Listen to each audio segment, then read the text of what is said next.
God morgon Sverige! Välkomna till Lyssna på vanlig svenska. Idag är det måndag och det är kolsvart ute skulle jag vilja säga. Jättemörkt och jag får tända mina 2 lampor här i bilen för att ni ska kunna se mitt ansikte överhuvudtaget. Och jag tänker att det är väl så här vi får spela in podden här nu fram till... Min plan är så här. Lyssna noga på min plan här. Och så får ni säga om det är en bra plan eller en dålig plan. Okej. Ni vet telefoner. Jag kommer alltid tillbaka. Det lutar åt. Det betyder att det är lite större chans. Om man säger att det lutar åt en Samsung. Det betyder att det är lite större chans att jag köper en Samsung. Och Samsung, just nu är den nyaste modellen S24 tror jag. Och Samsung tror experterna att den nya S25 kommer ut i januari. Så vi är i slutet av november, det betyder att det är 2 månader då. Om jag väntar 2 månader då kan jag köpa den nyaste Samsungen. Eller när den nyaste Samsungen kommer ut då brukar de äldre modellerna sjunka i pris. Så jag tänker att det är rätt så dumt att köpa en ny telefon precis innan en ny generation ska komma ut på marknaden. Och sen är det ju det här med skärmen. Hur stor ska skärmen vara? Nu har jag vant mig vid den lilla iPhonen, den vanliga. Jag säger lilla eftersom jag har ju min gamla Samsung S10 Plus där skärmen är jättestor. Och jag vet inte, jag tycker det är så nice när jag tar upp den telefonen och skärmen är så stor och det är tydligt. Det enda problemet är ju att när man ska skriva, eller hur? Man har inte så långa fingrar, tummen är inte så lång liksom. Så man får nästan lite ont i fingrarna när man ska sträcka sig. Eller får man hålla telefonen i en hand och skriva med den andra. Så det lutar åt en Samsung kanske i januari. Så vi får köra på med det här ljuset så får ni säga om det funkar eller inte.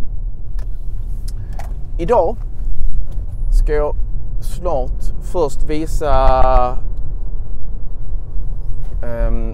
er min utveckling på mina aktier, mitt sparande. Och sen tänkte jag berätta lite kort vad vi gjorde i helgen. Och då är det en händelse där vi kommer in lite på svensk kultur, traditioner. Och det kanske kan vara intressant för er att veta hur ser det ut. Och det jag ska prata om det är ett svenskt dop. Ett svenskt dop där man döper barnet och ger barnet namn i kyrkan. Men först vill jag prata kort om mitt sparande. Förra veckan hade min utveckling, alltså det som mina pengar har genererat, det var uppe i 16 700. Och det är lite så jag ser på det, okej? Nu kör jag till jobbet, jag jobbar för mina pengar, eller hur? Jag jobbar för att jag vill ha pengar. Men de pengarna, jag vill sätta de pengarna i arbete. Jag vill att de pengarna ska jobba för mig. Förstår ni?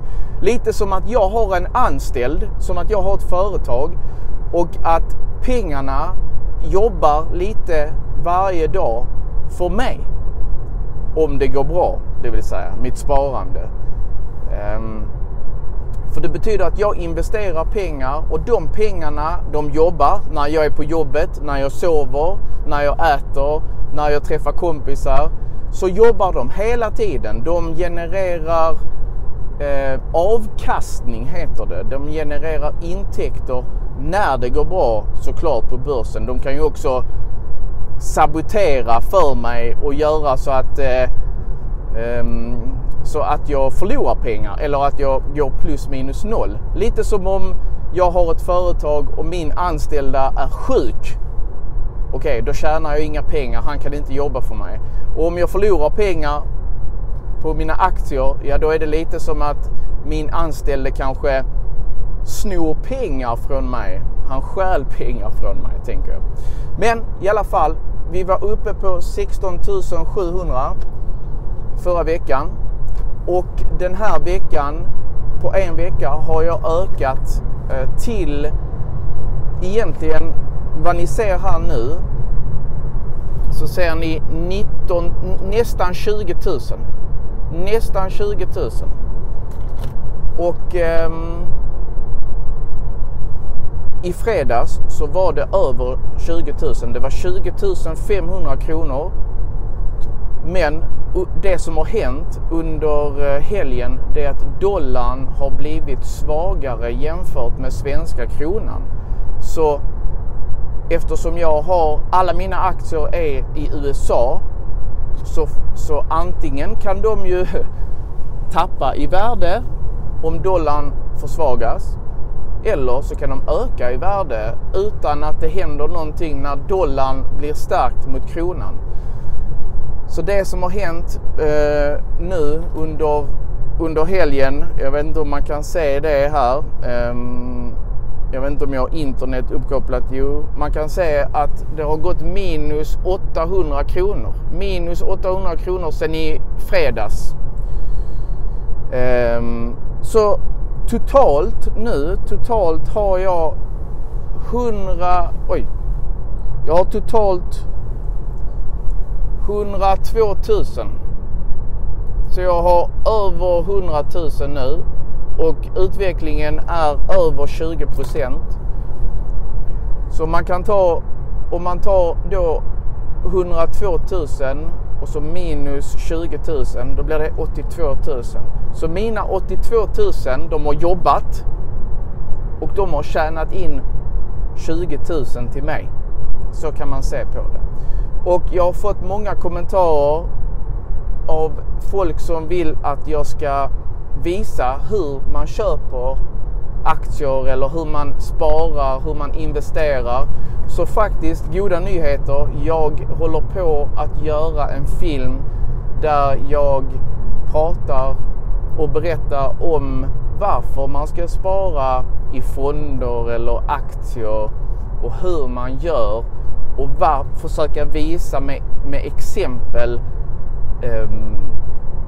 varför det är bra, och också kanske då visa mer mina exempel, hur det har gått för mig, se min utveckling. Jag började ju spara, jag har inte satt in 82 000 kronor direkt, utan jag har satt in, låt oss säga att jag har sparat i 4 månader och jag har satt in 20 000 varje månad. Så kan man säga det. Så i början var det väldigt små rörelser, men nu när man är uppe i då totalt värde över 100 000, ja då kan det gå upp med 2 000 på en dag eller ner med 2 000 eller 3 000. Så det gäller att ha is i magen. Is har vi inte här i bilen i alla fall. Det är jättevarmt. Jag svettas jättemycket. Jag har en tjock dunjacka på mig och 2 tröjor på mig, så jag är helt genomsvettig här. Men tänkte att vi ska genomlida detta, och jag blir ju svettig när jag pratar också. Typiskt män, eller hur? Vi har svårt att göra 2 saker samtidigt. Köra bil och prata i detta fallet. Men min helg i alla fall. Hur var min helg? Jo, jag och nästan hela familjen var på ett dop i lördags. Hailey, vår äldsta dotter, var inte med eftersom hon träffade sin mormor och var på simskola med henne, och sen bakade de pepparkakor. Men jag, Emma och Livli, vi åkte till det här dopet, och jag tror det är en liten by i Skåne som heter Blentarp. Vi körde dit och vi kom exakt klockan 11. Ganska pinsamt, för dopet började exakt klockan 11. Så vi alla var inne i kyrkan. Alla väntade på att då mamman och pappan och barnet skulle gå in med prästen. Så alla reste sig, men vi kom precis när de skulle gå in. Så när vi gick in i kyrkan så trodde alla gästerna att det var, nu är det dags, så reste sig alla upp. För de trodde att nu börjar dopet, men det var bara vi. Så ganska pinsamt, men jag tror nog att Emma tyckte det var mer pinsamt än vad jag tyckte. Så det var en liten kyrka. Vi var ungefär, jag skulle tippa på att vi var mellan 30 och 40 gäster. Max 40, kanske närmare 30 skulle jag tippa på. Och gudstjänsten var superkort. Alltså det var över på 13-14 minuter. När vi hade vårt dop för Livli, då gudstjänsten var säkert 40 minuter, 45 minuter. Så det var lite konstigt, men samtidigt väldigt skönt, för att det var många barn i kyrkan och barn har svårt för att sitta stilla och de vill leka och skrika och så. Men vad är då ett dop? Ett dop är ju, ska vi säga så att inte jag säger fel, det är ett heligt sakrament i den katolska eller den kristna kyrkan. Vi är inte katoliker i Sverige, vi är protestanter. Och ni vet om att kristendom är den stora religionen, men sen är den uppdelad i 3 stora delar, kan man säga. Lite som islam är uppdelad i shia och sunni, så har vi i kristendomen uppdelad i katoliker. Så min mamma är till exempel katolik. Påven är viktig. Jungfru Maria är viktig. Och sen har vi då i Sverige så är vi protestanter.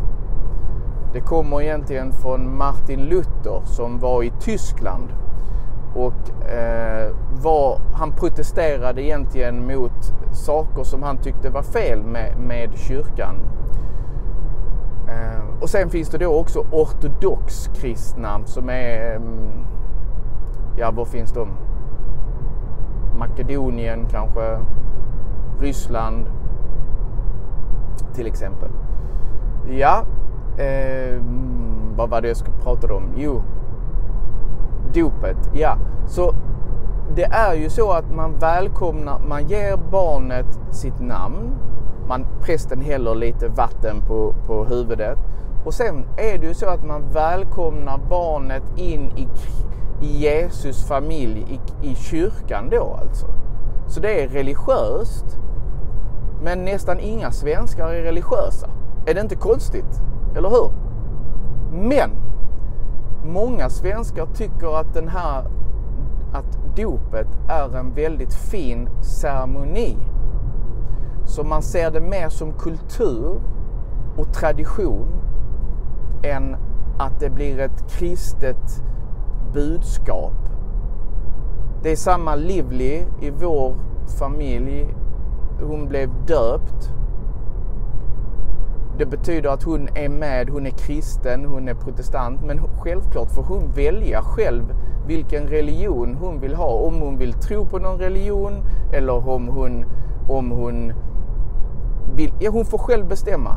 Om hon inte tror på någon gud eller vilken religion hon vill. I vår familj är det fritt. Det är en privat sak. Det får varje familjemedlem bestämma själv. Och så är det ju med många svenskar. Efter ceremonin så åkte vi kanske 2 kilometer till en lokal där det var dukat och så har man då lite fest där.